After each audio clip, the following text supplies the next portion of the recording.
شروع اللہ کے نام سے جو بڑا مہربان نہایت رحم والا ہے۔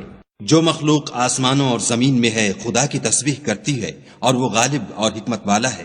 آسمانوں اور زمین کی بادشاہی اسی کی ہے، وہی زندہ کرتا اور مارتا ہے اور وہ ہر چیز پر قادر ہے۔ وہ سب سے پہلا اور سب سے پچھلا اور اپنی قدرتوں سے سب پر ظاہر اور اپنی ذات سے پوشیدہ ہے، اور وہ تمام چیزوں کو جانتا ہے۔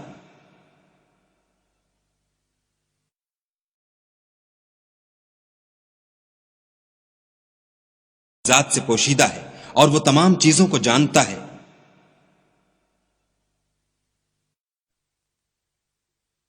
وہی ہے جس نے آسمانوں اور زمین کو 6 دن میں پیدا کیا، پھر عرش پر جا ٹھہرا۔ جو چیز زمین میں داخل ہوتی اور جو اس سے نکلتی ہے اور جو آسمان سے اترتی اور جو اس کی طرف چڑھتی ہے، سب اس کو معلوم ہے۔ اور تم جہاں کہیں ہو وہ تمہارے ساتھ ہے، اور جو کچھ تم کرتے ہو خدا اس کو دیکھ رہا ہے۔ آسمانوں اور زمین کی بادشاہی اسی کی ہے اور سب امور اسی کی طرف رجوع ہوتے ہیں۔ وہی رات کو دن میں داخل کرتا اور دن کو رات میں داخل کرتا ہے، اور وہ دلوں کے بھیدوں تک سے واقف ہے۔ تو خدا پر اور اس کے رسول پر ایمان لاؤ، اور جس مال میں اس نے تم کو اپنا نائب بنایا ہے اس میں سے خرچ کرو۔ جو لوگ تم میں سے ایمان لائے اور مال خرچ کرتے رہے ان کے لیے بڑا ثواب ہے۔ اور تم کیسے لوگ ہو کہ خدا پر ایمان نہیں لاتے، حالانکہ اس کے پیغمبر تمہیں بلا رہے ہیں کہ اپنے پروردگار پر ایمان لاؤ، اور اگر تم کو باور ہو تو وہ تم سے اس کا عہد بھی لے چکا ہے۔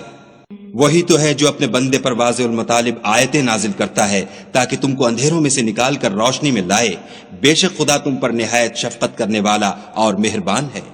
اور تم کو کیا ہوا ہے کہ خدا کے رستے میں خرچ نہیں کرتے، حالانکہ آسمانوں اور زمین کی وراثت خدا ہی کی ہے۔ جس شخص نے تم میں سے فتح مکہ سے پہلے خرچ کیا اور لڑائی کی وہ، اور جس نے یہ کام پیچھے کیے وہ برابر نہیں۔ ان کا درجہ ان لوگوں سے کہیں بڑھ کر ہے جنہوں نے بعد میں خرچ اموال اور کفار سے جہاد و قتال کیا، اور خدا نے سب سے ثواب نیک کا وعدہ تو کیا ہے، اور جو کام تم کرتے ہو خدا ان سے واقف ہے۔ کون ہے جو خدا کو نیت نیک اور خلوص سے قرض دے تو وہ اس کو اس سے دگنا ادا کرے، اور اس کے لیے عزت کا صلہ یعنی جنت ہے۔ جس دن تم مومن مردوں اور مومن عورتوں کو دیکھو گے کہ ان کے ایمان کا نور ان کے آگے آگے اور داہنی طرف چل رہا ہے، تو ان سے کہا جائے گا کہ تم کو بشارت ہو کہ آج تمہارے لیے باغ ہیں جن کے تلے نہریں بہ رہی ہیں، ان میں ہمیشہ رہو گے، یہی بڑی کامیابی ہے۔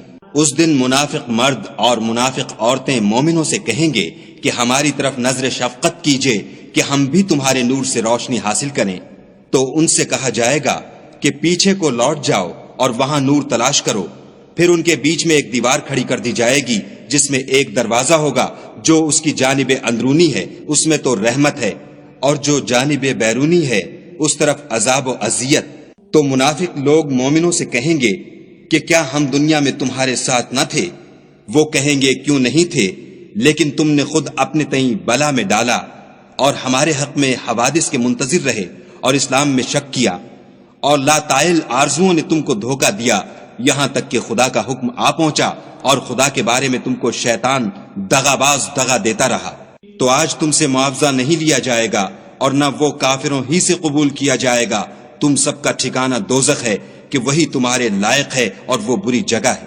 کیا ابھی تک مومنوں کے لیے اس کا وقت نہیں آیا کہ خدا کی یاد کرنے کے وقت اور قرآن جو خدائے برحق کی طرف سے نازل ہوا ہے اس کے سننے کے وقت ان کے دل نرم ہو جائیں، اور وہ ان لوگوں کی طرح نہ ہو جائیں جن کو ان سے پہلے کتابیں دی گئی تھیں، پھر ان پر زمانے طویل گزر گیا تو ان کے دل سخت ہو گئے اور ان میں سے اکثر نافرمان ہیں۔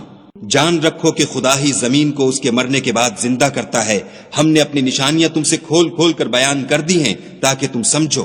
جو لوگ خیرات کرنے والے ہیں، مرد بھی اور عورتیں بھی، اور خدا کو نیت نیک اور خلوص سے قرض دیتے ہیں، ان کو 2 چند ادا کیا جائے گا اور ان کے لیے عزت کا صلہ ہے۔ اور جو لوگ خدا اور اس کے پیغمبروں پر ایمان لائے، یہی اپنے پروردگار کے نزدیک صدیق اور شہید ہیں، ان کے لیے ان کے اعمال کا صلہ ہوگا اور ان کے ایمان کی روشنی۔ اور جن لوگوں نے کفر کیا اور ہماری آیتوں کو جھٹلایا وہی اہل دوزخ ہیں۔ جان رکھو کہ دنیا کی زندگی محض کھیل اور تماشا اور زینت و آرائش، اور تمہارے آپس میں فخر و ستائش اور مال و اولاد کی ایک دوسرے سے زیادہ طلب و خواہش ہے۔ اس کی مثال ایسی ہے جیسے بارش کہ اس سے کھیتی اگتی اور کسانوں کو کھیتی بھلی لگتی ہے، پھر وہ خوب زور پر آتی ہے، پھر اے دیکھنے والے تو اس کو دیکھتا ہے کہ پک کر زرد پڑ جاتی ہے، پھر چورا چورا ہو جاتی ہے، اور آخرت میں کافروں کے لیے عذاب شدید اور مومنوں کے لیے خدا کی طرف سے بخشش اور خوشنودی ہے، اور دنیا کی زندگی تو متاع فریب ہے۔ بندو اپنے پروردگار کی بخشش کی طرف اور جنت کی طرف جس کا عرض آسمان اور زمین کے عرض کا سا ہے، اور جو ان لوگوں کے لیے تیار کی گئی ہے جو خدا پر اور اس کے پیغمبروں پر ایمان لائے ہیں، لپکو۔ یہ خدا کا فضل ہے جسے چاہے عطا فرمائے، اور خدا بڑے فضل کا مالک ہے۔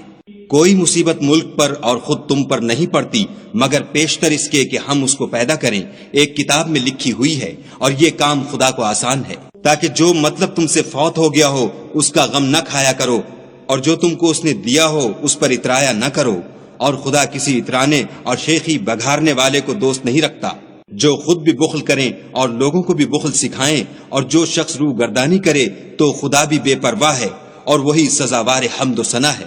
ہم نے اپنے پیغمبروں کو کھلی نشانیاں دے کر بھیجا، اور ان پر کتابیں نازل کی، اور ترازو یعنی قواعد عدل، تاکہ لوگ انصاف پر قائم رہیں، اور لوہا پیدا کیا، اس میں اسلحہ جنگ کے لحاظ سے خطرہ بھی شدید ہے، اور لوگوں کے لیے فائدے بھی ہیں، اور اس لیے کہ جو لوگ بن دیکھے خدا اور اس کے پیغمبروں کی مدد کرتے ہیں، خدا ان کو معلوم کرے۔ بے شک خدا قوی اور غالب ہے۔ اور ہم نے نوح اور ابراہیم کو پیغمبر بنا کر بھیجا، اور ان کی اولاد میں پیغمبری اور کتاب کے سلسلے کو وقتاً فوقتاً جاری رکھا، تو بعض تو ان میں سے ہدایت پر ہیں اور اکثر ان میں سے خارج از اطاعت ہیں۔